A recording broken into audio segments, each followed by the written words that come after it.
Hello বন্ধুরা, অজানার খোঁজে আরেকটা ভিডিওতে আপনাদের স্বাগতম।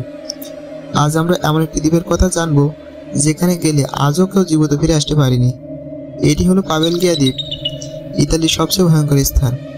ভেনিসের কাছে অবস্থিত এই দ্বীপটি একসময় ছিল প্লে রোগীদের জন্য মৃত্যুপুরী। 1973 সালে ভয়ঙ্কর প্লে মহামারীর সময় হাজার হাজার রোগীকে এখানে এনে ফেলে রাখা হতো। এখানকার মাটি প্রায় 50% গঠিত হয়েছে মানুষের হাড় ও ছাই দিয়ে, কারণ এখানে মৃতদেহ পোড়ানো হতো। 1920 সালে এখানে একটি মানসিক হাসপাতাল তৈরি করা হয়। কথিত আছে এখানে এক ডাক্তার ভয়ঙ্কর পরীক্ষা চালাতেন, রোগীদের মাথার খুলির ভেতর অস্ত্রোপচার করতেন, যা তাদের প্রচন্ড কষ্ট দিত।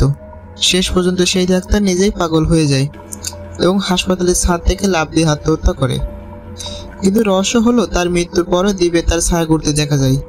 স্থানীয়দের মতে এখানে গেলে এখনো কান্নার আওয়াজ শোনা যায়, আর অনেকে অদৃশ্য ছায়া দেখেছেন। তাই ইতালি সরকার এই দ্বীপে যাওয়া সম্পূর্ণ নিষেধ করেছেন। এই ভয়ঙ্কর জায়গায় আপনি কি যেতে চাইবেন? কমেন্টে জানাবেন এবং অজানার খোঁজে চ্যানেলটি সাবস্ক্রাইব করতে ভুলবেন না। ধন্যবাদ।